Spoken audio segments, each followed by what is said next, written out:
Hello, replay people. Sorry, chewing something. But how are you? You replay people are the only people that see this. So I just want to let you know how much I appreciate you. I do.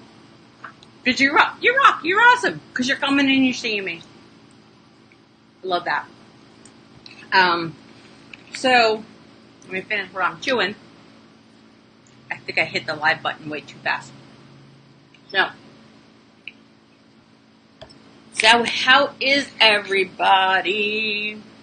I do not know who's going to show up. So I will just chat and look. I'm going to look on my iPad to make sure we're live and that you can hear me. I'm going to look on my iPad to make sure we're live. Yep, you can hear me. Awesome. Okay. So, just want to be able to look at the comments as we go. So, let me just pop this up so I can see real time. I'll have to push you away so I can see. So, yes. So, welcome to Wednesday Live Q&A. We have one person just popped up. Tell me who you are. Say hi. Hello. We're going to talk about a couple things today. I had a couple ideas. I'm going to go question. And I think this is the question that a lot of us probably deal with.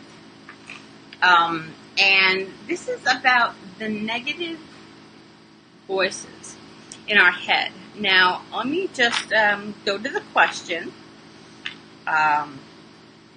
so I can make sure I answer it properly. See, view group intro. Bear with me as I look through all of this stuff. And the question, what was the question? All right. Okay, how to come to peace with the nagging inner voice that says we should play safe in life and not try to change our lives. So that is what I'm going to talk about. And it kind of goes onto a lot of things that I've already discussed. Because I'm a big believer in taming this. And if you watch some of my videos, you know that I have talked about this inner naysayer as being like the roommate. I got that from the book The Untethered Soul by Michael J. Singer or R. Singer. I'm not sure. But it's The Untethered Soul from Michael Singer. It's an amazing book. It's written simply but thoughtfully. And the first whole part of his of what he talks about is about talking about this roommate. This voice in our head that just never shuts up. And here's the thing. You kind of don't want it to shut up. But you want it to kind of quiet down. So when you're going through any type of change, this voice is going to pick up. And it's going to pick up for lots and lots of reasons.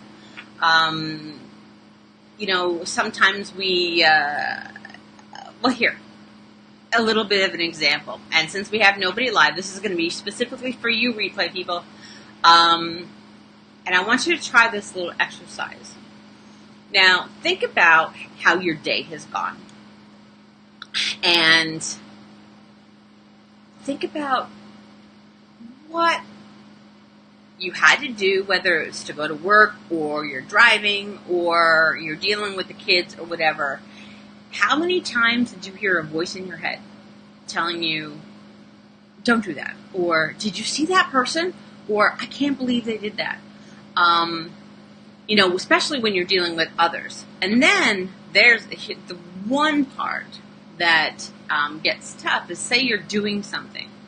How many times have you in your head called yourself stupid? Called yourself, oh gosh, you can't get anything done. Why do you even try? So here's the exercise.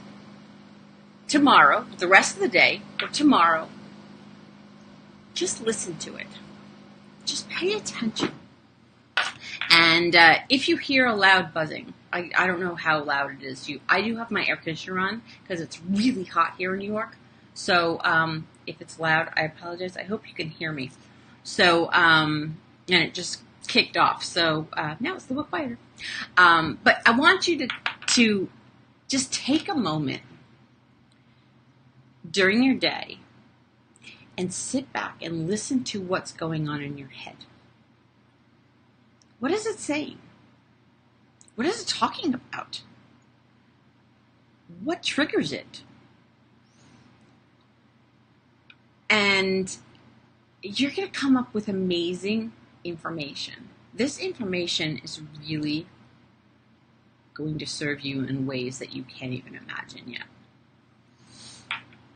Just listen. And what happens is when you're listening and when you're paying attention, there's a disconnect from that voice. And when you get that disconnect from the voice, you start to realize that that voice isn't you. It's not you. It's there. It's talking in your voice, but it's not you because you are the one watching it. So, does that make sense? You know, when you, replays, since we have nobody live right now, but just type a Y in the comments if that makes sense to you. If you can see how paying attention to the voices in your head can help you to realize that that voice is not you. This is one of the first steps, and it's one of the things that is actually in my new, if you've watched the video on Monday, I would say watch it in the next 24 hours because I'm taking it down. Because there's going to be some big changes happening, and I've been creating content. And one of those things is about one of the parts of what I teach is how to separate yourself from the voice. Now, some people have given it names. Maybe you've even given it a name. I can give you a little example for myself. Years ago, probably now 5, 6, 7 years ago, I made the realization that I had an anger issue. And I had started going to therapy, which I love, by the way. If you ever get a chance to go to therapy and you can afford it, I highly recommend it, especially if the practitioner is primo, because it's just amazing, the stuff I got out of it. Well, one of the things I got out of it is she taught me parts work. And what parts work is kind of taking different tones of the voices in your head. You know, if you think about the voice in your head, you have the angry voice, you have the shame on you voice, you have the, oh, but that's okay, honey voice, you have the gossip voice, you have all these different voices, tones in your head with that one voice. And in this psychotherapy trick, it's called parts work, is they give those voices a face. And, you know, sometimes we can have lots. I still have an entire army, literally a 1 million person army that protects me. But I've given it a face. I haven't really done, I'm slowly kind of working on it, but I've given them a face. And they are an army because what they do is they surround me with protection. But going back to my story, one of my biggest voices that I had to deal with was my angry voice. And it wasn't like that anger that you get when somebody just triggers you or something. This was an anger when I saw somebody being bullied, when I saw somebody being forgotten, whether it be homeless or animals or children or elderly or anybody less fortunate than myself, if I see them being victimized in any way by greediness or by selfishness or by people that just don't even know what compassion is, I would get angry. And this little person in me, this little voice, this angry voice in me started when I was a little kid.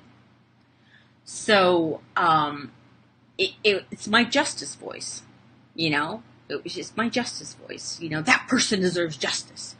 But it had gotten so bad that whenever she was triggered, I would see red. I literally would get violently angry. And if you can picture, you know, like I would actually picture, you know, being in my car, right? And like having machine guns on my car, just like getting rid of them. That's how angry I would get. Obviously, I am much more evolved now. Thank goodness. Because it didn't feel very good. But what helped me deal with her is there's no way I was going to get rid of her. And I don't really want to get rid of her, because why would you want to get rid of that feeling of wanting justice for people? It's a pretty noble feeling. She was just acting out on that feeling in a negative way. So what I did is I named her. Her name is Jasper. And ironically, I was shopping and I found a doll. And I'm a little bit, some of you know, I'm a little bit of a goth. As you can tell, I'm always in black. But, and I'm not a zombie person at all, but I found this doll, and she had black hair, and at the time I had black hair, and she dressed in a black sweater and a green skirt, kind of the way I did. Her hair was kind of the same, and she was like this little kind of zombie doll, and she was beautiful. I have her in my office. Maybe one day I'll show her to you, but she's beautiful in a very gothic way, I guess. But when I saw her, I had the connection. And I had the connection of her to my Jasper. And all of a sudden, because I gave her a face, I was able to deal with her.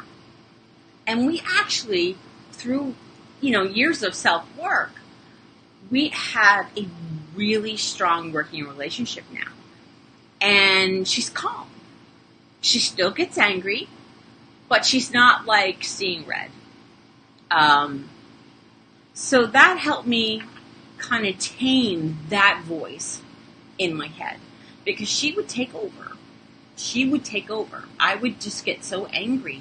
And I think this is probably one of my biggest problems growing up when I acted out, excuse me, to my parents and stuff like that, is because I would see an injustice and I would just get violently mad.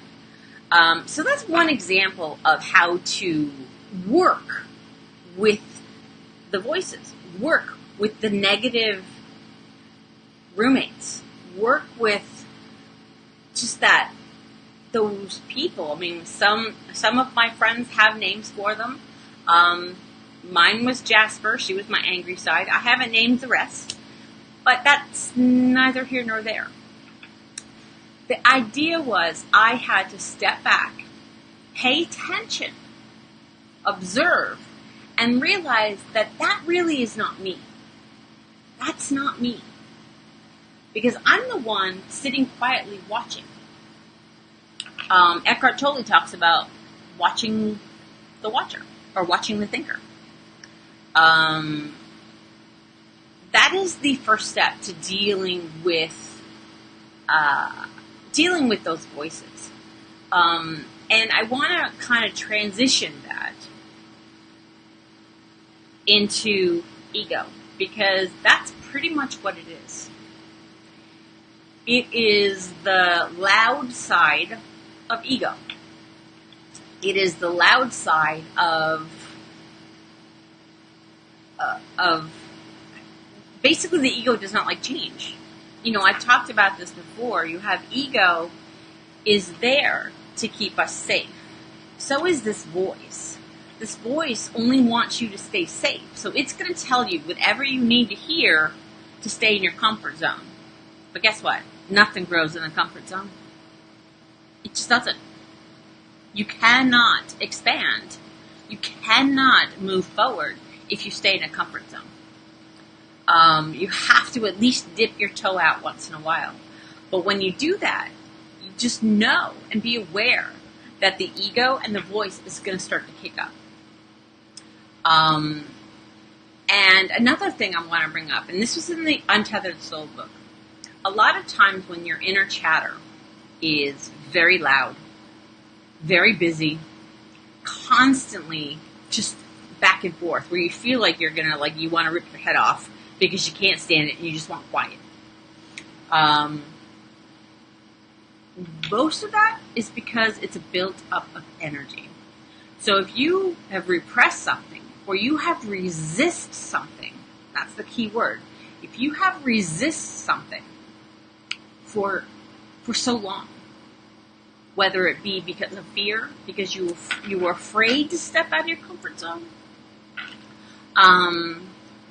or anything. One of my coaches, she has different reasons. Whether you're dealing with I don't want to, or you're dealing with I don't know how to, or any of these things. A lot of that is built up of energy. So the more energy that is building up underneath this resistance, the louder these voices are going to get. So pausing, breathing, stepping back, watching the voice or listening to the voice, all those things are going to put you in the right position to be able to take your foot and step out of the comfort zone. And you're going to notice that the more you step your foot out of the comfort zone, you're going to start to diffuse some of that energy because you are resisting less and less. The voices will never go away, just like I said. They're never going to go away. But you can work with them. You can use them when you feel you need protection. Or you can sit there and use them as a catalyst to get out of your box. Because the voice, ego, fear, they want to keep you in a box. They want to keep you in a prison. And the more you resist and the more you fear and the more you listen to those voices, your prison walls get thicker and thicker and thicker, and the walls get higher and higher and higher. And when you get that feeling of stuck, it's because you don't even know how to get out of that prison anymore. And that's when somebody like me would come into play. And, and then you can somehow break out of that, and you can start chipping away at those prison walls. But taking that step and trying to separate yourself from those things and catapulting yourself into even the tiniest little step is going to help you diffuse that energy. It's going to help you quiet that voice a little bit. And it's going to help you work with the voice. And just as I said in parts work, you never want to get rid of these things because they're for your good. That they think they're doing good. That's what they do. They think they're keeping you safe by keeping you small. They think they are protecting you from all the baddies of the world. There's a reason for them. There's a reason for them. Our job is to work with them, use them as tools for growth, tools for expansion, tools for learning. But, and I'm going to say it, one of the biggest things that needs to happen is awareness. Whether you sit quietly and meditate, or you just do it like I do. I just go about my day, and when something comes up, I just pay attention to it. Awareness is the key. awareness, being aware of what the voice is saying, and being aware that that voice is not you. That is not you. That's unused energy. That is fear. That is ego. So I would recommend to use, if you have to watch this video again, feel free. I mean, just watch as many times as you need. Get the book, The Untethered Soul. It's an amazing book. It's one of the first books that I read that started me on my journey. And it was recommended by my therapist, believe it or not, because she's awesome. I loved her. And who knows, I may go back and say hi and tell her how I've come. It's been a while. But The Untethered Soul by Michael Singer. It's awesome. It's awesome. And then I'm also going to plug my coach's book, Hilda. And if you want it, check out Coach Jenny. I'm not sure of her link, but I will do that for you, because she has a book called Hilda. It's amazing. It's amazing. And it's all about quieting the inner naysayer. She calls her Hilda. I called mine Jasper. So that you can call them whatever. Whatever works for you is what matters. Everybody's different. We're all individuals, and we all see the world differently. We all perceive things differently, and we all perceive ourselves differently. So the way I see you is different than from the way you see you. And the truth is somewhere in the middle. So just know that. Just know that. And we don't have any live viewers, so obviously there's no questions that I can answer live, and that's totally cool. I'm totally cool with that. Feel free to use the comments. So comment below and give me your questions. Give me your questions. And if there's something specific, and say you don't feel comfortable sharing publicly in the group, then I may not be able to spend lots of time on private messaging. But if you place your answer or question in a private message, then I can take that and not make it anonymous and then bring it to the group, and then we can work on it together. And you might find some tips and tricks, and your name will be used, and I won't even say you're part of the group.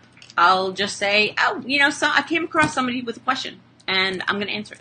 So there's a lot of options for you. So please take me up on this. I'd love to help you with this. This is one of my key cornerstones of what I teach is that awareness and being able to pay attention to what you're saying to yourself and helping you peel back those layers so you can find the truth. Because as I've said all the time, every answer you're seeking is already in here. Your higher self already knows. It's a matter of peeling back all of the filters and all of the stuff that we've been exposed to our whole life to discover it. And yeah, I guess that's my message today. I enjoyed doing this. I think my guides were speaking through me for some of that. So I hope this is very valuable to you. If you have found value in what I've been saying, just type a V in the comments for value, and I would. I'd love to see your comments. I'd love to see your insights, and any questions. I welcome them. So that's it. So be kind to yourself, be kind to others, and walk in love and light. And have a wonderful day. I will talk to you later. Bye-bye.